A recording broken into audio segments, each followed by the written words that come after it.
Mulwana lumenya nnyo okwogerako ng'Asumaani tozze ne tuyimirira babiri. Eyo bansobi nnyo Asumaani sinza kwogera kubanga Asumaani Semakula ffe mu kibiina kyaffe kyefudisi tumuyita Haji ye taata wa Adam mwefudisi oyo omwami Asumaani Semakula. Asumaani Semakula ye yatuleetera Adam Mulwana era gwe tumaze naye emyaka 14 Oluya ne buba bufumbo nga mumazemu emyaka 14 buba bufumbo buwanvu era ayinza okubugira ajaga nti era oli omukazi yaga bannange enfumbye kuki ennaku zino n'okufumba omwaka si mwangu. So omwami ono ye yaleeta Adam Mulwana ngazze n'oluyimba abamuli omwerabira amangu lwe Besigye wange oluyimba lwa mu Luganda era oluyimba olwo lwe lwanookika kampeyini eza 2011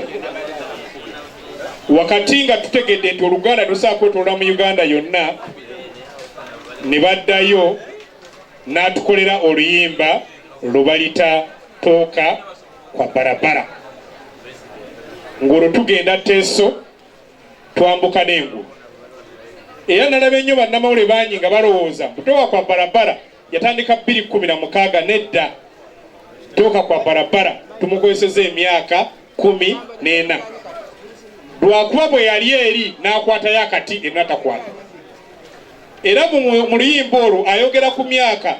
25 emyaka 2 mweki egyo gikoma 11 ku 2016 mwami Museveni kawenkene wa kuno yakali akatukala kate emyaka 3 Adamu agenza okufanga omusajja kati atutwalaga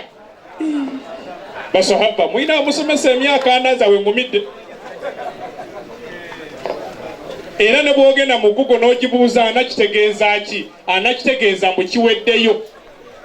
Google lingo tegeeze foto tegeeza ki abalina amasimu agali ku internet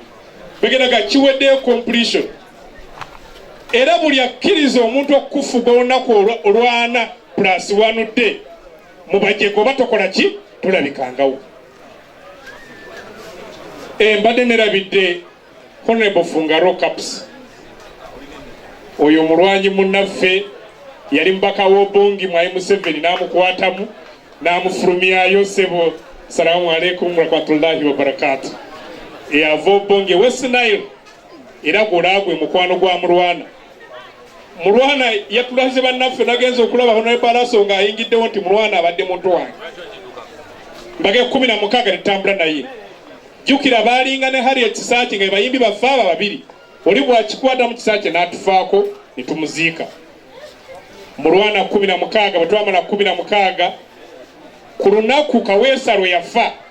twali twagala kulonkinga tooka kwa barabara ne bannayuganda nga bamutya amasasi kwolwo olunaku bannayuganda abasinga badduka ekibuga zigenda okuwera saa 6 ng'ekibuga kikalu tugenda okutuuka ku ssaawa za lonki nga tewali bantu. So ne tama ne Mulwana 2021 ne yeesiba okubakaasa bweru 5 kyemumanyi ndoza n'ekipande nkirabye n'atasobola kuwangula. Mulwana akalubo kaggwa ndoza n'afuna obulwadde bwe yategeeza bwava kuba n'abaagala okusirisa buli ddoboozi libaako kye liboogerako ne bamuwa obutwa. Kakati ate oba n'alowooza biki n'asooka n'adda mu kyalo ne yeekweka tuwulira mu lugambo Mulwana yagenda mu kitwebuuza muntu kyalwala nga ye gy'alowooza obujjanjabi obumuunya buli mu kyalo ekyo nakyewuunya era abantu ne batandikawo kampeyini egamba Mulwana okudda mu kibuga kubanga buli muntu yenna alwala obujjanjabi butegereka buli mu kibuga. So munnaffe nadda n'alwala